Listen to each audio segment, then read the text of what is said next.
الحمدللہ وکفی وسلام علی عبادہ الذین اصطفیٰ اما بعد۔ محترم سامعین، السلام علیکم ورحمۃ اللہ وبرکاتہ۔ ہم اپنے عنوان عرش کے سائے میں رہنے والے لوگ کون ہوں گے، اس عنوان کو لے کے پھر دوبارہ حاضر ہوئے ہیں۔ اس سے پہلے مجلسوں میں ہم نے سب سے پہلے انسان کا تذکرہ کیا کہ رسول اللہ صلی اللہ علیہ وسلم نے ارشاد فرمایا، سب سے پہلا انسان جس کو اللہ تعالیٰ عرش کے سائے میں جگہ دیں گے وہ ہوگا امام عادل۔ امام عادل کی بڑی فضیلت ہے، اسی لیے اللہ رب العالمین نے اس کو یہ مقام و مرتبہ دے رکھا ہے۔ ناظرین، یہاں ایک چیز کی وضاحت کر دینا میں ضروری سمجھتا ہوں، وہ یہ ہے کہ ہر انسان جس کے اوپر کوئی نہ کوئی ذمہ داری ہو، اگر وہ بھی عدل و انصاف سے کام لے تو اللہ تعالیٰ کے نزدیک وہ بھی بڑا ہی محبوب ہوگا اور اس پر بھی مہربانی کریں گے۔ چنانچہ اس سلسلے میں ایک حدیث آپ حضرات کو بیان کر دینا ضروری سمجھتا ہوں۔ حضرت عبداللہ ابن عمرو ابن العاص رضی اللہ تعالیٰ عنہما روایت کرتے ہیں کہ رسول اللہ صلی اللہ علیہ وسلم نے ارشاد فرمایا، ان المقسطین عند اللہ یوم القیامۃ علی منابر من نور عن یمین الرحمن وکلتا یدیہ یمین الذین یعدلون فی حکمہم واہلیہم وما ولوا، او کما قال علیہ الصلوۃ والسلام۔ ناظرین، یہ حدیث صحیح مسلم کی ہے۔ اس حدیث میں رسول اللہ صلی اللہ علیہ وسلم نے بہت بڑی فضیلت بیان کی ہے ان لوگوں کے لیے جو امام اور حاکم بادشاہ تو نہیں ہوتے لیکن ذمہ دار ہوتے ہیں، اور ان کے ماتحتی میں بہت سارے لوگ زندگی بسر کرتے ہیں۔ اگر ایسا انسان عدل و انصاف سے کام لے تو اللہ تعالیٰ کے ایسے انسان کا بھی بڑا اونچا مقام و مرتبہ ہوتا ہے، صرف اس بنا پر کہ اس نے بھی عدل و انصاف سے کام لیا۔ علی منابر من نور، اور ان کے لیے ایک اسٹیج اور عرش تیار کیا جائے گا، تخت ہوگا، بڑے بڑے اسٹیج بنائے جائیں گے، اور اسٹیج کس کا ہوگا؟ نور کا ہوگا۔ اللہ اکبر! آج اسٹیج لکڑی کا، پلائی کا، اسٹیل کا، لوہے کا ہوتا ہے، اس پر لائٹ لگائی جاتی ہے، لیکن اللہ کا کمال ذرا دیکھو۔ نبی صلی اللہ علیہ وسلم فرما رہے ہیں، عدل و انصاف کرنے والے لوگوں کو قیامت کے دن اللہ اس قدر محبوب رکھے گا، اللہ اتنا اونچا مقام و مرتبہ ان کو دیں گے، علی منابر من نور، ان کے لیے جو اسٹیج تیار کیا جائے گا، آنے فرمایا وہ اسٹیج جو ہوگا نور کا ہوگا، اور بھی قیامت کے دن کا نور۔ عن یمین الرحمن، اور اسٹیج بھی اللہ تعالیٰ کے عرش کے دائیں طرف ہوگا۔ پھر آپ نے فرمایا وکلتا یدیہ یمین، اور اللہ تعالیٰ کے دونوں ہاتھ جو ہیں وہ دونوں سائڈیں جو یمین ہی ہیں، دائیں ہی ہیں، دونوں خیر و برکت والی ہیں۔ اب ایسے ممبر پر کون بیٹھائے جائیں گے؟ بادشاہ تو نہیں ہیں، عدل و انصاف کرنے والے لوگ۔ اور یہ عدل و انصاف کہاں کرتے تھے؟ اب ذرا غور سے سنیں، الذین یعدلون فی حکمہم واہلیہم وما ولوا، تین چیزوں کا تذکرہ کیا گیا۔ نمبر ایک، عدل و انصاف کرتے تھے وہ لوگ فی حکمہم، اپنے حکم کے اندر۔ بادشاہ تو نہیں تھے، حاکم نہیں تھے، ہمارے امام اور امیر نہیں تھے تو عام لوگ، لیکن ان کے سامنے جب فیصلہ رکھا جاتا، لوگ اپنے جھگڑے، اپنے معاملات لے کر کے آتے، تو اللہ کے رسول فرماتے ہیں وہ ہمیشہ فیصلہ کرنے میں عدل و انصاف سے کام کرتے تھے، عدل و انصاف کرتے ہیں وہ۔ اب اس میں قاضی بھی ہو سکتا ہے، ہمارا سرپنچ بھی ہو سکتا ہے، دو چار آدمیوں نے آپ کو اپنا حکم بنا لیا ہے، چلو بھائی یہ جو فیصلہ کر دیں گے ہم لوگ اس کو قبول کر لیں گے۔ یہاں بادشاہ اور حاکم کا معاملہ نہیں، عام لوگوں کا معاملہ ہے۔ کبھی گاؤں کے اندر اللہ تعالیٰ کسی بزرگ کو کسی آدمی کو بڑی عزت دے دیتے ہیں، تو عام لوگوں میں بھی جو عدل و انصاف سے فیصلہ کریں گے اللہ تعالیٰ ان کو قیامت کے دن اپنا محبوب بنائے گا، اور اللہ تعالیٰ نور کا ممبر اور اسٹیج بنا کر کے عرش کے دائیں طرف ان کو بیٹھائے گا۔ نمبر 2، اور یاد رکھیے گا یہ بہت بڑا اونچا مقام و مرتبہ ہے، اس میں کبھی جو ہے نا انصافی نہ کریں۔ صحابہ کرام، تابعین، ہمارے اسلاف نے جو اسلام کی اس تعلیم کو دنیا میں عام کیا، عدل انصاف کر کے دکھلایا، آج تک دنیا میں کوئی اس کی مثال پیش نہیں کر سکتا۔ چلیں جانتے ہیں قاضی شریح رحمت اللہ علیہ، قاضی شریح کتنے بڑے قاضی، عمر فاروق رضی اللہ تعالیٰ عنہ حاکم نہیں ہے، امیر اور حاکم خلیفہ عمر فاروق ہیں۔ شریح رحمت اللہ علیہ ایک عام آدمی ہیں، مدینے میں رہتے تھے، بعد میں کوفہ ان کو قاضی بنا کے بھیجا گیا، ایک عام آدمی کی زندگی گزارا کرتے تھے وہ۔ عمر فاروق رضی اللہ تعالیٰ عنہ نے ایک مرتبہ ایک گھوڑا خریدا، گھوڑے والے کو کہا ہم تمہارے گھوڑے کو دوڑا کر کے دیکھیں گے، بھگا کر کے دیکھتے ہیں، ہمارے اگر کام کہے تو خریدیں گے ورنہ واپس کر دیں گے۔ گھوڑے کے مالک نے پکڑا دیا، عمر فاروق رضی اللہ تعالیٰ عنہ گھوڑے پر سوار ہوئے اور اینڑ لگائی، گھوڑے کو خوب بھگایا، اتنا تیز بھگایا کہ کہیں راستے میں گھوڑے کی ٹانگ جو ہے کسی چیز میں پھنسی، گرا اور گھوڑا لنگڑا ہو گیا۔ عمر فاروق رضی اللہ تعالیٰ عنہ نے گھوڑا لا کر کے گھوڑے کے مالک کو واپس کر دیا، کہا میاں پکڑو اپنا گھوڑا، یہ میرے کام کا نہیں ہے۔ گھوڑے کے مالک نے کہا امیر المومنین، ہم نے گھوڑا دیا تھا تو صحیح سالم دیا تھا، میرے گھوڑے کی ٹانگ لنگڑی نہیں تھی، آپ واپس کر رہے ہیں تو لنگڑا گھوڑا واپس کر رہے ہیں، ہم نے آپ کو صحیح سالم گھوڑا دیا تھا۔ عمر فاروق نے کہا ہم تجربہ کر رہے تھے، تمہارے گھوڑے کی ٹانگ ٹوٹ گئی تو اسے ہمیں کیا لینا دینا، یہ ہمارے کام کا نہیں ہے۔ بہت جھگڑا آگے بڑھا، گھوڑا بیچنے والا کہتا ہے نہیں میں گھوڑا واپس نہیں لوں گا، کیوں، ہم نے صحیح گھوڑا دیا اور آپ عیب دار گھوڑا دے رہے ہیں۔ عمر فاروق کہتے ہیں گھوڑا تمہارا گرا، ہاں پیر ٹوٹ گیا، میں اس کے ذمہ دار نہیں، میں اس کا ٹرائی کر رہا تھا۔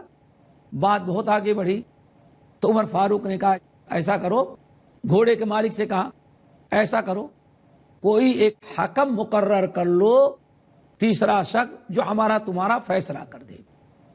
گھوڑے کا مالک ڈھونڈنے لگا، شریح نامی مسلمان تابعی ان کو مل گئے، کہا شریح فیصلہ کر دو، ہمارا عمر کا بڑا زبردست جھگڑا ہو گیا ہے، جھگڑا ختم کرو۔ قاضی شریح نے کہا چلو۔ عمر فاروق خلیفہ وہاں ایک جانب، گھوڑے کا مالک بدو ایک طرف۔ عمر فاروق نے اپنا بیان دیا، گھوڑے کے مالک اپنا بیان دیا۔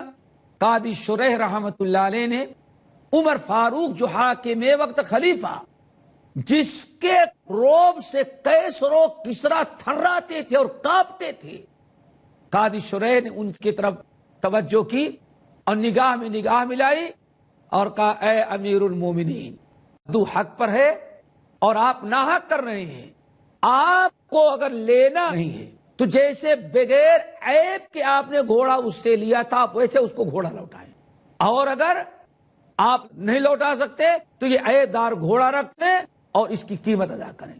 عمر فاروق رضی اللہ تعالیٰ عنہ کے خلاف فیصلہ قاضی شریح نے کیا۔ عمر فاروق اوپر سے نیچے تک دیکھتے کون شخص ہے یہ، لوگوں نے کہا اس کا نام شریح ہے، قیمت ادا کر دی گھوڑے کے مالک کو۔ عمر فاروق اپنا گھوڑا لے کے چلے گئے اور اپنے منشی کو بلایا اور کہا جاؤ رجسٹر میں دیکھو اس وقت جہاں جہاں اسلامی حکومت ہے کہیں قاضی کی ضرورت ہے، کوئی سیٹ خالی ہے کہ نہیں۔ خادم آیا، منشی آیا، دیوان کھولا تو پتا چلا کوفہ کے اندر ایک قاضی کی اشد ضرورت ہے۔ عمر فاروق رضی اللہ تعالیٰ عنہ نے قاضی شریح کو بلایا، کہا سنو تم اتنے عدل و انصاف کرنے والے آدمی ہو، ہمارے خلاف فیصلہ بھی تم نے کر دیا، ذرہ برابر ہماری محبت ہمارا خوف و ڈر تمہیں مرعوب نہ کر سکا تو تم کو گھر میں نہیں بیٹھنے دیں گے۔ اس وقت کوفہ کے اندر دارالقضاء میں کورٹ کے اندر قاضی کی جگہ خالی ہے، تم وہاں قاضی بن کر کے جاؤ۔ ناظرین یہ ایک مثال میں دے رہا تھا. قاضی شریح رحمۃ اللہ علیہ عام آدمی تھے، لیکن کیس ان کے اوپر آ گیا، عمر فاروق کا اور گھوڑا کے مالک کا. تو قیامت کے دن ان کو اللہ تعالیٰ بہت پسند کریں گے، محبت کریں گے، بڑا اونچا مقام اور مرتبہ دیں گے، جو لوگ عدل و انصاف سے کام لیتے ہیں، گرچہ وہ حاکم اور بادشاہ نہ ہو. قاضی شریح نے جیسے فیصلہ کیا، قاضی شریح مدینے سے نکلے، کوفہ پہنچے اور ساری زندگی کوفہ کے حاکم تھے. اسی طرح سے حضرت علی رضی اللہ تعالیٰ عنہ کے خلاف وہاں انہوں نے فیصلہ کیا. ایک طرف یہودی ہے، دوسری طرف حضرت علی ہیں، لیکن قاضی شریح نے فیصلہ کیا تو یہودی کے حق میں کیا اور خلیفہ کے حق میں فیصلہ غلط تھا، اس لیے عدل و انصاف سے کام لیا. قاضی شریح نے حضرت علی کے خلاف فیصلہ صادر کیا. ناظرین، یہ وقفے کا وقت ہے، انشاءاللہ مختصر سے وقفے کے بعد پھر آپ کی خدمت میں حاضر ہوں گے. السلام علیکم ورحمۃ اللہ وبرکاتہ.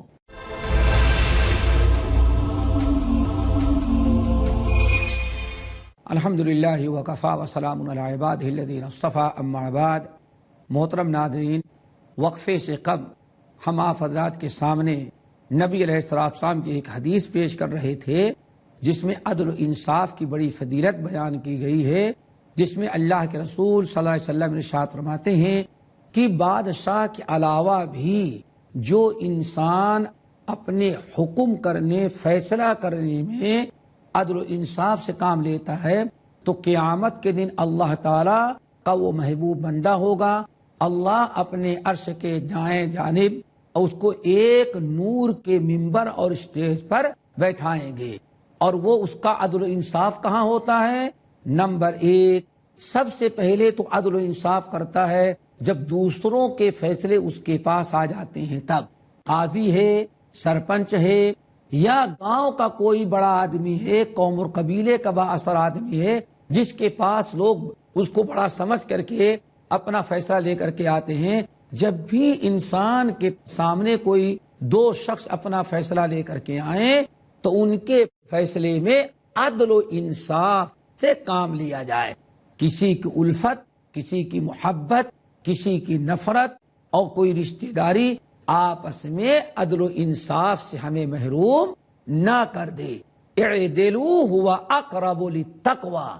اللہ فرماتے ہیں اے لوگو عدل و انصاف سے کام لیا کرو، یہی تقوی کے زیادہ قریب ہے. تو ناظرین، ہمیشہ اللہ کرے کبھی آپ کو بھی نوبت آ جائے، دو چار آدمی لڑتے ہیں، کبھی تو میں ہو جاتی ہے، آپ کے سامنے وہ اپنا کیس لے کر کے آتے ہیں، آپ فیصلہ کرنے لگے تو گرچہ اپنوں کے خلاف پڑے عدل و انصاف، لیکن عدل و انصاف سے فیصلہ کریں. اس کی بڑی فضیلت آئی ہے، قیامت کے دن اللہ تعالیٰ اس کے ذریعے آپ کو اپنا محبوب بنا لے گا. نمبر دو، وَأَهْلِهِمْ، اور عدل و انصاف کن کے ساتھ کرتے ہیں؟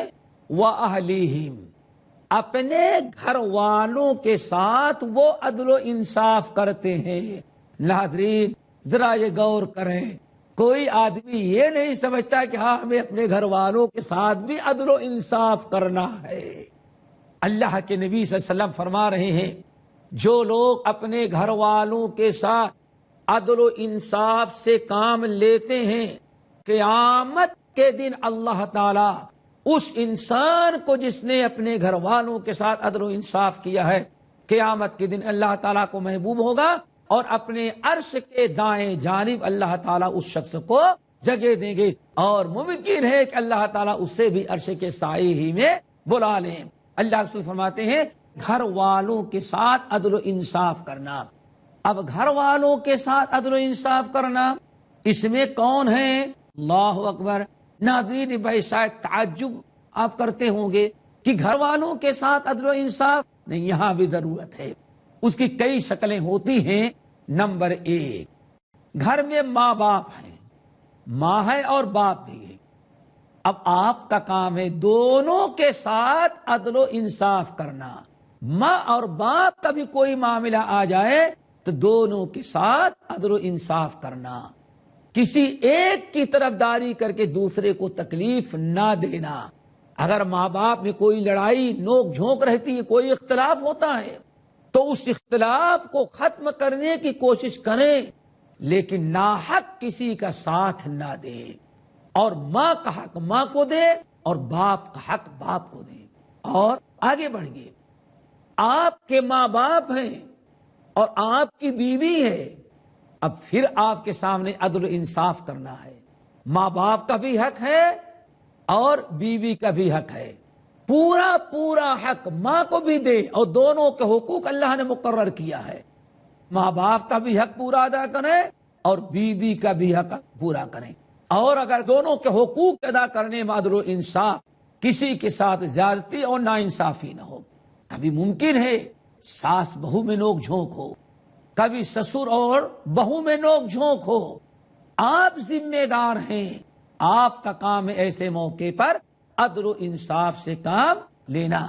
آئیے اس کے بعد آپ اپنے باپ اور چھوٹے بھائی بہن کو دیکھیں، اور آگے بڑھ کر کے اپنی اولاد کو آپ دیکھیں۔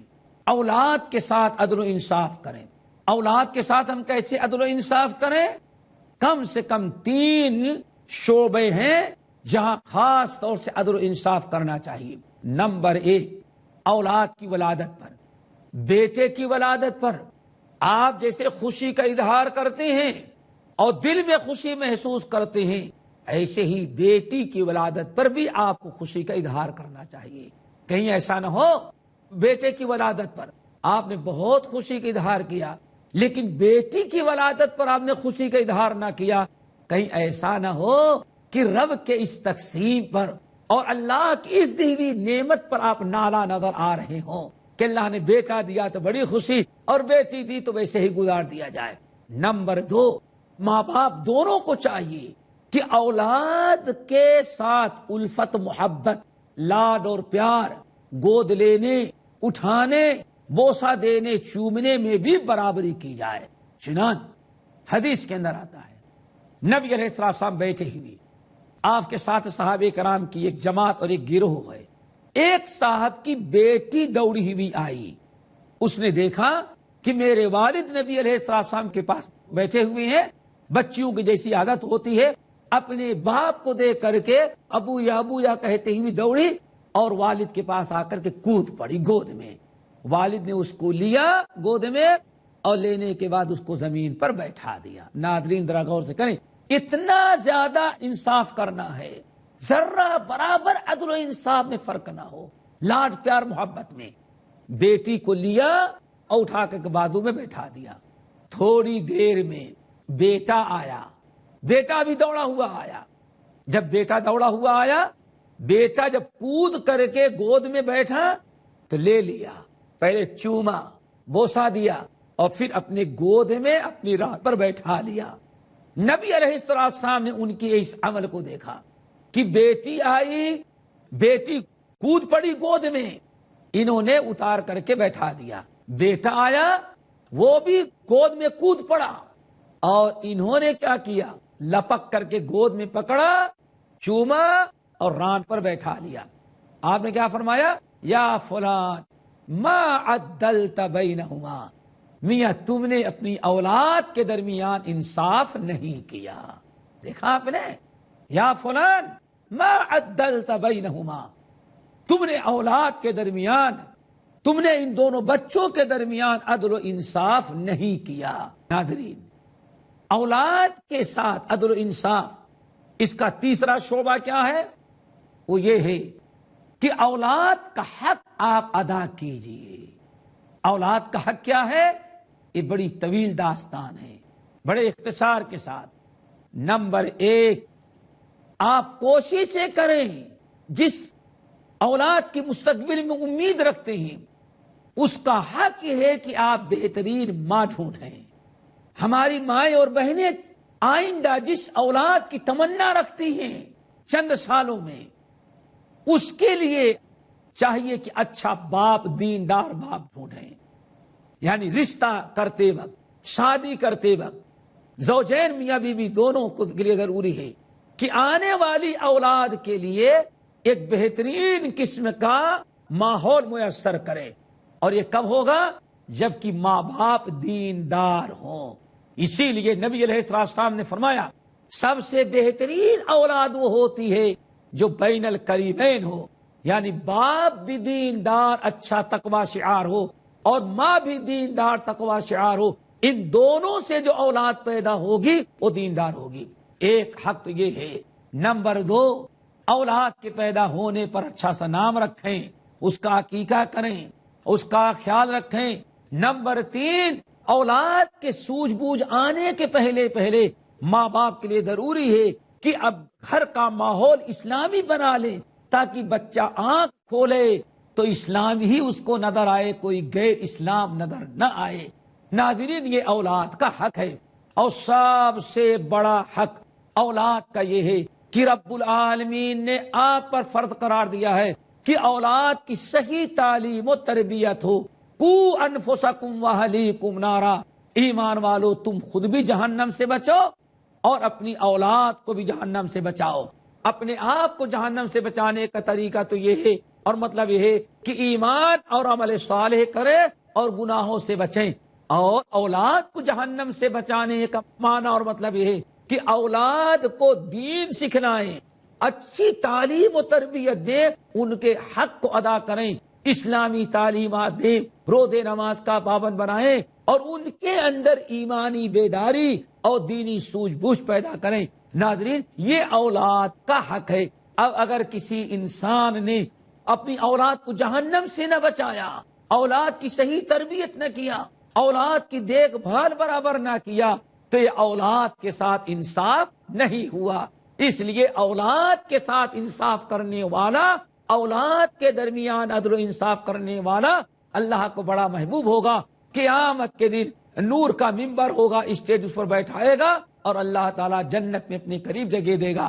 اور تیسرا جو عدل و انصاف کا تیسرا میدان ہے وہ یہ کہ اگر اللہ نے آپ کے ماتحتی میں چند افراد کو، نوکر ہوں، غلام ہوں، خادم ہوں، طالب ہوں، آپ کے انڈر میں اگر کچھ لوگ رہا کرتے ہیں تو ان کے ساتھ عدل و انصاف کرنا۔